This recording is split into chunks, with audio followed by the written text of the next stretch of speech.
এখানে BJP তীব্রমতা IPFT মিলে আমাদের যৌথ প্রার্থী পশ্চিম কেন্দ্রে বিপ্লব কুমার দেব আর পূর্ব কেন্দ্রে আমাদের কীর্তি সিং বর্মা, এই দুটা প্রার্থী আমাদের দাঁড়িয়েছে।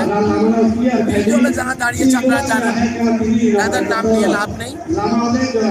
দুটা কেন্দ্রেই বিজেপি প্রার্থী, দুটা কেন্দ্রেই তীব্রমতা আইপিএফটি প্রার্থী বিপুল ভোটের ব্যবধান জিতবে এবং তারা তাদের জামানত জব্দ হবে বিরোধী দলে।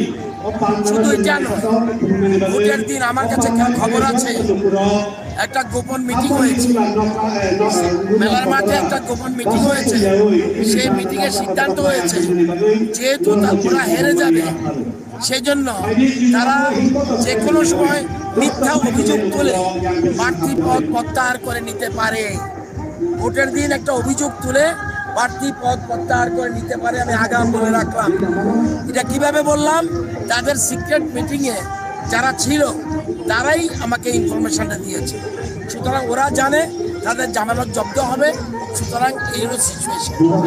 স্যার, যে তীব্রমতার লগে যে ট্রিপার্টাইট এগ্রিমেন্ট যে হয়েছে, কি এমপ্লয়মেন্ট হবে সামনে? এটা তো আমাদের দেশের গৃহমন্ত্রী এটার মধ্যে ইনভলভ রয়েছে, কেন্দ্রীয় সরকার ইনভলভ রয়েছে এবং বিজেপি যা বলে সে কাজ করে, কেন্দ্রীয় সরকার যা বলে সে কাজ করে।